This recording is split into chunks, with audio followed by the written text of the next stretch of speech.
ladies and gentlemen, I'd like to propose another toast.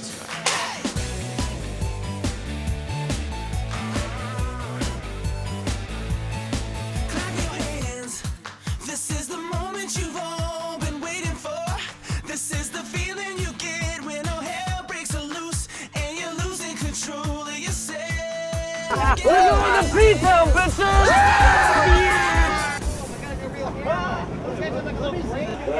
You can go. Settle it in. Yeah, that's great. Perfect. All right, let's do this. And action. Oh, I don't, as a large, healthy man, I don't normally eat like this, but it was 2-piece Tuesday. 2-piece in a basket. There's 3-piece on my plate, but that's from a friend. Not just spit. Getting back together with the BearCity people was a lot like seeing your old high school chums or getting back with your family. It's a big cliche in Hollywood movies to say that we're all a family. You spend so much time together that it really does feel like you've got 6 new brothers or 7 new brothers. And to know that we were all coming back to work together again was amazing. I remember the first time that Joe and I worked. He turned to me after we had shot the scene when we're walking on the beach together late at night. And we both realized that it was really cool to experience not only where Roger and Tyler have evolved, but where Joe and Gerald have evolved as people, and to bring our maturity and our life experience last 2 years into these people and into their love affair was really cool. I remember our first take, we both stopped and realized, how beautiful it was. Well, that kind of sincerity doesn't belong here, so we'll move on. Thank you.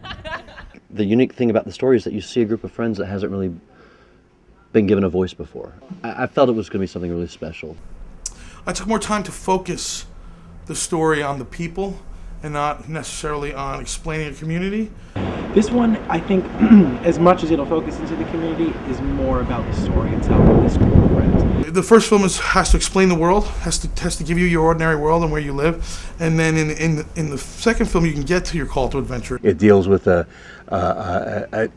group of people that sometimes are given short shrift just because they're not known. I mean, I think people are aware of the gay community, but I don't think they know of like the subculture, which isn't really sub. There's otter and fox and bear. Oh, I'm such a Goldilocks.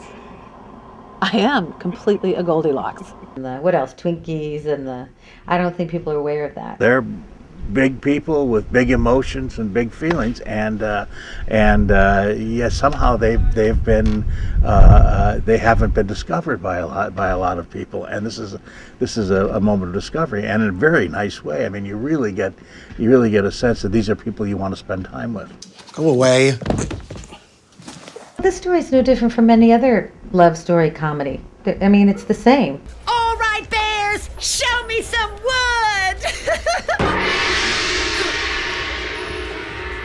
The whole cast has been having sex with each other. It's easy to love Steven, as you know. Stephen Bruno has always kind of been a little bit of a diva. I wouldn't say anybody changed the most. I think all of us changed for the better, to be honest with you. Now, when I won Best Actor for BearCity, what would you say to your 12 fans on Facebook? Joe Conti couldn't afford airfare from Jersey or wherever he lives. I love Steven. I'm sorry. I'll stop being mean. You know, they don't pay for people like him to come. So, well, that's what that guy is going to do to your movie. So I don't get any of the, lifetime moments. Okay.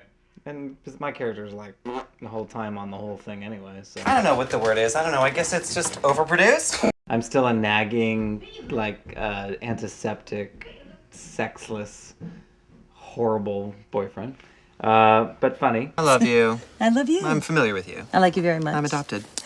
I mean, when they said that Kathy was playing his mother, What am I, 7 years older than him? So I had him when I was 8. I was like, talk about perfect casting, because they're identical.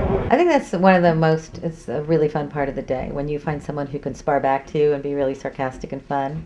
Yeah, I would say Stephen Greeno had some competition this time with Kathy Najimy, with the quippy one-liners, because that girl is good.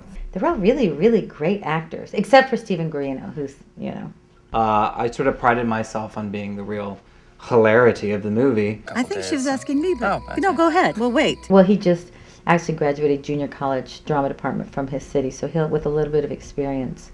For every joke I had, she had 3. I was like, oh. I learned from the best. That's right, you did. You know, my character in particular, my whole concern this film is that my son be happy. I like Frederick.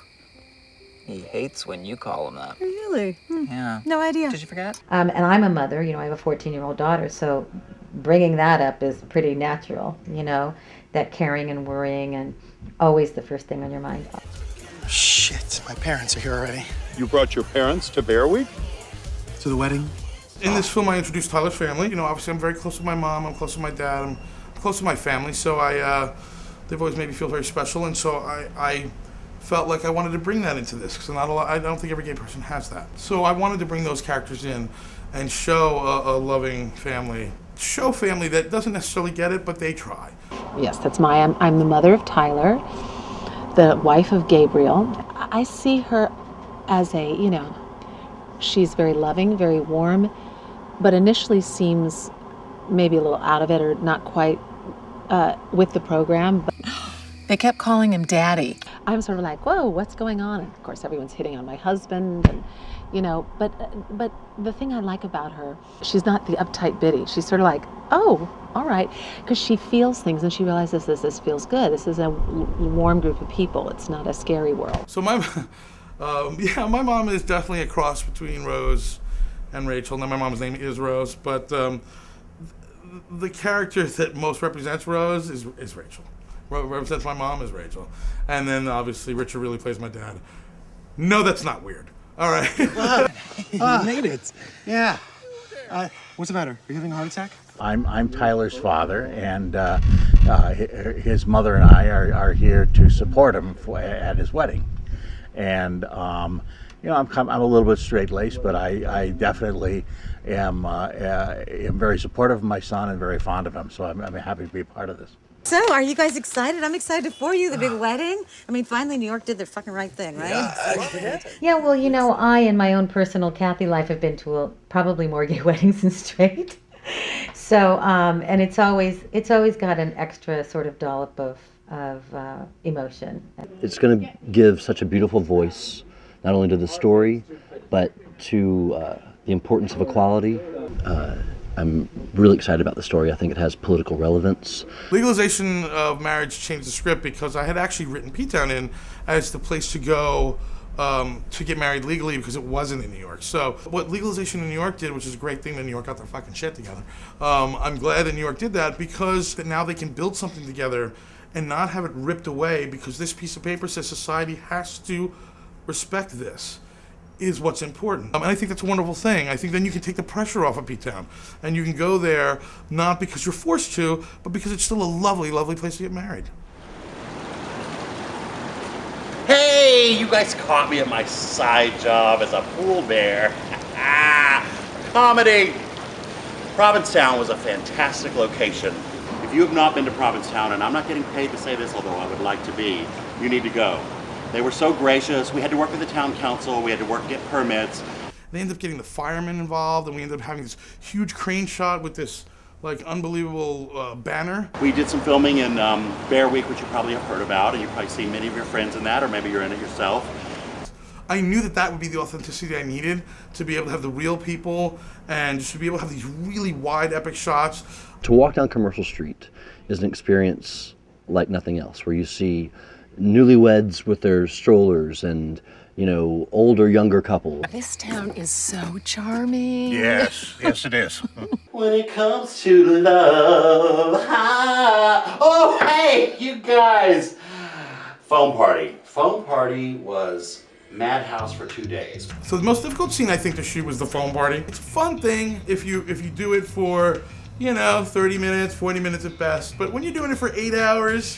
If you go onto Wikipedia or Google and you see how long a human should stay within foam... When you're in it for 14 hours a day, some people had to go to the emergency room because their scrotum skin fell off. I don't know how that makes bubbles, but it did. They had to film in Brooklyn because there wasn't a facility in Provincetown that was big enough or could allow us to host for 2 days. It was the first time I had control of the friggin' set. And there wasn't any rain in the way, there were any crowds, and next thing I know, there is a 4-alarm fire that has never been heard of in Brooklyn in like 40 years, 2 or 3 doors down. So all of a sudden we're here and we can't open the doors because the smoke's going to kill us. We can't get the foam run because the foam will kill us. We had a flood and a fire at the exact same time, and we were caught in between the two. So it was basically all of a sudden I was on the set of Jaws or on the set of Piranha or some kind of just, the set of the play that shall not be named. But I think I'm ready, like the BearCity thing. I think I'm ready to get packing and get moving and take these characters somewhere else. I feel like I know sort of where the story's going to go, but where it goes,